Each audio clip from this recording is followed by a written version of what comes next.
Bismillahirrahmanirrahim. Assalamualaikum warahmatullahi wabarakatuh. Kembali bersama saya Ani Mulyati, CGP Angkatan 6 dari SMA Negeri 4 Kota Tangerang Selatan.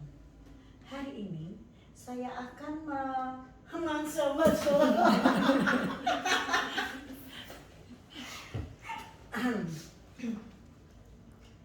Hari ini saya akan mempraktikkan demonstrasi kontekstual, yaitu wawancara dengan modul 3, khususnya modul 3.1, yaitu pengambilan keputusan berdasarkan nilai-nilai kebajikan sebagai seorang pemimpin. Hari ini saya bersama narasumber saya. Assalamualaikum Bu Nur. Waalaikumsalam Bu Ani. Iya, inilah rekan saya Bu Nur. Beliau adalah seorang kepala sekolah dari SMP Taruna Mandiri. Betul. Dia ngarang. Udah jelas loh itu loh. Taruna Mandiri, Taruna Bakti dia bilang. Taruna Bakti. Iya. Aduh. Mbak, maafin dulu deh Mbak. Udah bagus Bu, tinggal dikata. Iya udah, ayo terus lanjut. Biar satu video. Oke. Hari ini dari gitu. Hari ini saya bersama dengan rekan saya, yaitu Ibu Nur Aini. Assalamualaikum Bu Nur. Waalaikumsalam Bu Ani. Iya, beliau terlihat cerah karena beliau adalah seorang kepala sekolah dari SMP Taruna Mandiri. Berikut wawancara yang akan saya lakukan. Bagaimana kabarnya Bu Nur hari ini? Alhamdulillah Bu Ani sehat. Bu Ani sehat? Alhamdulillah, luar biasa. Alhamdulillah. Mohon maaf Ibu dengan agenda pertemuan yang begitu singkat. Siap. Saya mohon Ibu merelakan waktunya sedikit. Pasti buat Bu Ani, apa sih yang enggak? Baik Bu Nur, terima Siap. kasih. Nah, hari ini saya mendapat tugas Bu Nur mengenai pengambilan keputusan. Sementara saya kan seorang guru ya Bu Nur ya. betul. Jadi belum banyak pengalaman. Nah, mengingat Bu Nur adalah rekan baik saya dan alhamdulillah sudah dapat amanah menjadi kepala sekolah. Saya ingin sharing sedikit nih Bu. Boleh Bu Ani, kita sama-sama sharing ya Bu Ani ya. Betul sekali. Bu Ani juga pasti pengalamannya banyak banget. Aduh, lebih banyak Bu Nur. Sama-sama Bu Ani. Nah, begini Bu Nur, selama menjadi pemimpin pembelajaran nih, kalau kurikulum sebelumnya kan kita ya namanya pemimpin pasti banyak dong ilmunya. Nah, teriring dengan kebijakan-kebijakan baru nih, apalagi dengan adanya IKM, poin pemimpin pembelajaran ini mulai dielulukan lagi nih, sehingga ada yang namanya istilah IKM. ini ada namanya di IKM ada istilah Gue bukan apa. Pemimpin belajar ke IKM. Aduh ya Allah Bu Ani, lu kepanjangan. Gue ke IKM.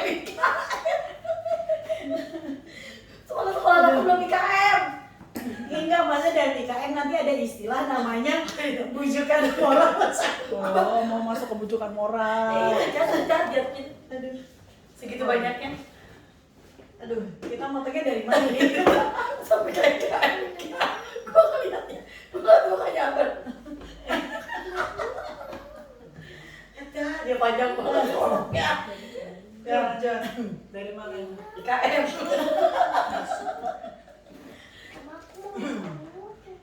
nggak tahu nanti motongnya gimana ya. Iya. Baik Bu Nur, ada beberapa pertanyaan nih dalam wawancara saya dan mudah-mudahan sharing ini bisa bermanfaat untuk saya. Nah, begini Bu Nur, sebagai seorang kepala sekolah pasti tiap hari itu menghadapi berbagai masalah, baik dengan rekan guru, bawahan dengan siswa. Nah, akhir-akhir ini kan digaungkan yang namanya pemimpin pembelajaran itu harus mengetahui apa itu dilema etika, apa itu bujukan moral. Nah, keduanya kan untuk mengambil keputusan atas kasus-kasus nih Bu Nur. Menurut pendapat Bu Nur, sebenarnya kasus dilema etika dengan bujukan moral itu sama atau tidak ya Bu Nur? Ya kalau menurut saya ya itu definisinya aja sih yang berbeda gitu kan. Tapi sebenarnya kasusnya memang sama. Kalau dilema etika itu kan biasanya kita berhubungan dengan etika kita gitu kan, dengan rekan sejawat gitu kan. Kalau bujukan moral itu kan antara ada yang benar, ada yang salah gitu kan. Jadi definisi seperti itu sih yang saya pahami Bu Ani. Nggak tahu benar atau salahnya, tapi dalam konsep saya seperti itu. Nah, berarti sudah ada garis merah bahwa keduanya sebenarnya secara definisi sih sama. Iya. Cuma ternyata dalam realitanya berbeda Iya, ya, Bunda ya. betul. Yang satu ada yang benar dan salah, yang satu terkait dengan Kode etik, kode etik gitu itu kan. tadi. Nah, berarti selama Bu Nur menjabat kepala sekolah banyak dong kasus-kasus yang merujuk kepada dilema etika dan kepada bujukan moral. Banyak lah, ada lah, nggak begitu banyak sih. Saya sih berharap ketika saya menjabat tidak begitu banyak kasus Bu Ani, karena berharapnya sih sekolah baik-baik saja, berjalan dengan normal, gitu kan, tidak ada kasus-kasus yang berarti gitu kan. Jadi bisa berjalan dengan baik seperti, tapi memang karena kita berhubungan manusia, antar manusia pasti ada gesekan-gesekan gitu kan. Murid dengan murid, guru dengan rekan guru yang lain, guru dengan murid, pasti ada gesekan-gesekan seperti itu Bu Ani. Ya memang doa kita maunya jalannya lancar. Nah, tapi pasti. yang namanya gesekan dari beberapa kepala pasti muncul. Pasti ada. Nah, selama ini nih Bu Nur, karena memang kita dihadapkan dengan beberapa masalah. Bagaimana cara Bu Nur untuk mengambil sebuah keputusan terhadap kasus-kasus yang Bu Nur hadapi? Kalau saya sih mencoba cara saya mengambil keputusan itu dengan cara sesuai dengan aturan.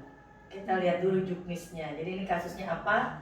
Kira-kira aturan atau langkah-langkah yang saya terapkan itu apa? Misalnya dengan menggali informasi agar saya tidak tumpah, tidak berat sebelah gitu kan.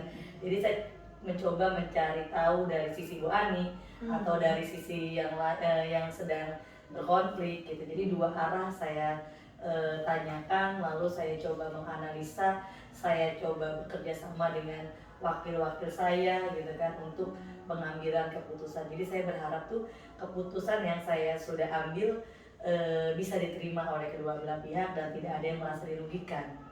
Baik. Berarti di sini Bu Nur mengayomi beberapa kepentingan nih. Ya, karena saya kan diamanahi kepala nih, jadi ada banyak hal-hal yang saya tidak boleh berat sebelah gitu Bu Ani. Jadi semuanya bisa saya rangkul karena saya memang membutuhkan peran serta semuanya untuk mendukung saya. Jadi kalau ada yang berat sebelah gitu kan, jadi saya pun sebagai pemimpin merasa tidak nyaman Bu Ani. Betul. Nah, namun begini nih Bu Nur, kadang kita dihadapkan pada satu masalah, namun ada dua kepentingan yang berbeda. Nah, bagaimana nih cara Bu Nur untuk menyelesaikan masalah tersebut? Iya, kan pernah tuh ada kasus yang anak itu menghina temannya. Jadi orang tua murid itu yang dihina itu tidak terima dan meminta saya untuk mengeluarkan anak tersebut. Nah, sedangkan orang tua murid yang menghina itu meminta saya untuk jangan, anak saya jangan dikeluarkan dari sekolah. Ini adalah persoalannya anak-anak, biarkan anak-anak itu yang menyelesaikan. Jadi ada dua kepentingan, ya Bu Ani. Yang satu ingin dikeluarkan anak tersebut, yang satunya lagi jangan, tolong. Jadi saya harus berada di tengah nih, karena semuanya memang tidak ada yang salah, tidak ada yang benar. Semuanya adalah anak murid saya. Mungkin murid yang menghina itu tidak sengaja atau namanya juga anak-anak gitu. Tapi memang saya tidak membenarkan siswa saya menghina temannya. Jadi saya coba untuk memanggil yang menghina terlebih dahulu. Saya tanyakan kenapa bisa melakukan hal seperti itu, apa yang mendasari berbuat seperti itu. Saya tanya, saya gali, ada jawaban. Saya coba untuk menanyakan di lain waktu dengan murid yang merasa dihina. Saya tanya, lalu saya pertemukan mereka berdua. Saya hadapkan, mereka saling bicara, saling meminta maaf, lalu orang tuanya pun bertemu. Alhamdulillah masalahnya selesai dengan baik Bu Ani, dengan saling memaafkan. Dan ya itulah anak-anak memang dengan dunianya mereka, sedangkan yang menghina itu tidak tahu kalau hal itu menyakiti. Betul. Karena katanya saya juga dengarnya dari media sosial Bu gitu. Jadi ada kalimat-kalimat yang mereka tidak pahami tapi mereka lontarkan. Itu adalah media sosial gitu. Jadi alhamdulillah kasusnya selesai Bu Ani dan sudah berjalan kembali, mereka sudah baikan.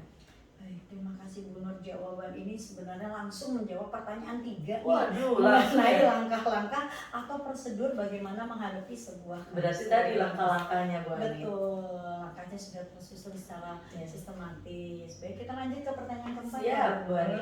Untuk ini nih, sebenarnya untuk menghadapi dilema etika, menurut Bu Nur, hal efektif apa sih yang bisa kita terapkan supaya kasus tersebut itu bisa kita pecahkan dengan baik? Ya, kalau di dalam etika itu saya menganggapnya bahwa kadang ada pro dan kontra di antara rekan guru. Kadang saya membuat keputusan, ada yang pro di belakang, kok keputusannya seperti ini, kok tidak berpihak kepada saya gitu. Kayaknya keputusan ini lebih mementingkan yayasan karena saya kan sekolah swasta.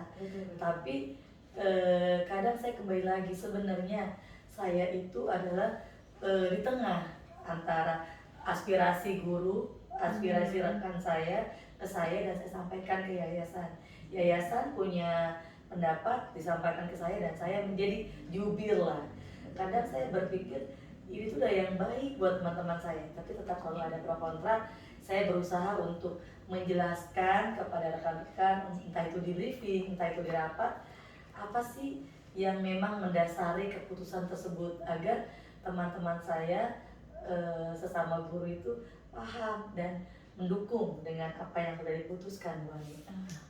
Jawabannya yang sangat mencerahkan. Mantap.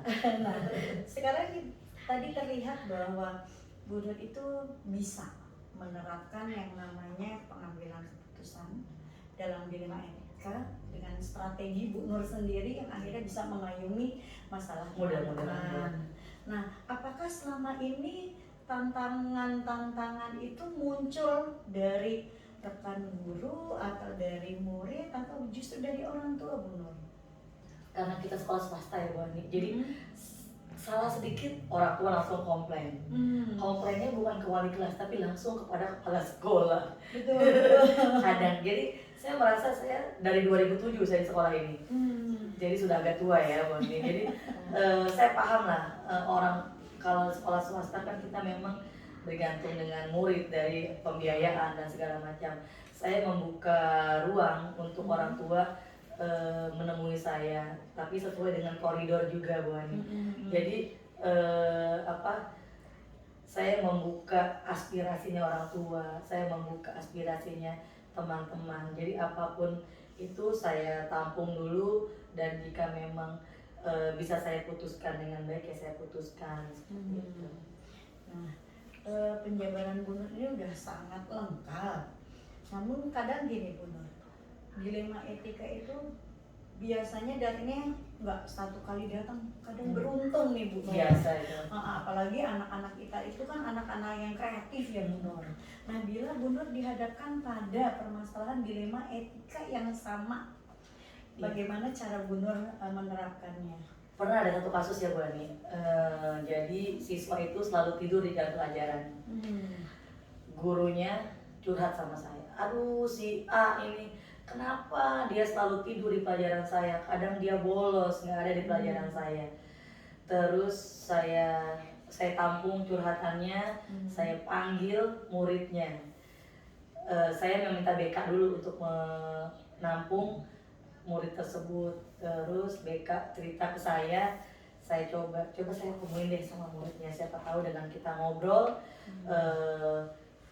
ada pencerahan di anak tersebut. Saya ngobrol dengan muridnya, bosan karena guru itu hanya menjelaskan. Itu kan dilema etika untuk saya. Di satu sisi saya membela guru saya, di satu sisi memang benar kita juga kalau cuma dengan ngobrol kita ngantuk, tapi saya tidak bilang itu di murid saya. Saya bilang tetap apapun itu guru kamu dan kita harus mendengarkan apa yang disampaikan. Saya tampung aspirasinya, jadi saya tahu murid ini tidur karena dia ngantuk. Jadi saya memanggil guru itu kembali, saya coba deh Bu, Bapak perbaiki cara mengajar kita. Mungkin dengan yang melihat video pembelajaran, Mungkin dengan pembelajaran yang kuis, interaktif, jadi anak itu tidak ada kesempatan untuk tidur. Kalau kita hanya ceramah saja, bisa jadi dia tidur.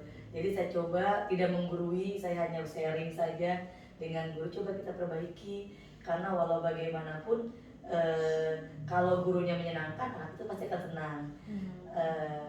Sudah guru itu coba belajar dan alhamdulillah tidak ada lagi yang komplain tidur, Bu Ani. Jadi itu buat saya itu dalam etika juga tantangan saya nih.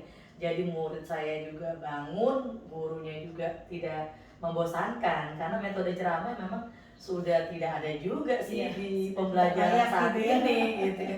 Jadi sekaligus saya tahu dari anak gitu loh di kelas, walaupun setiap beberapa bulan kami akan ada supervisi.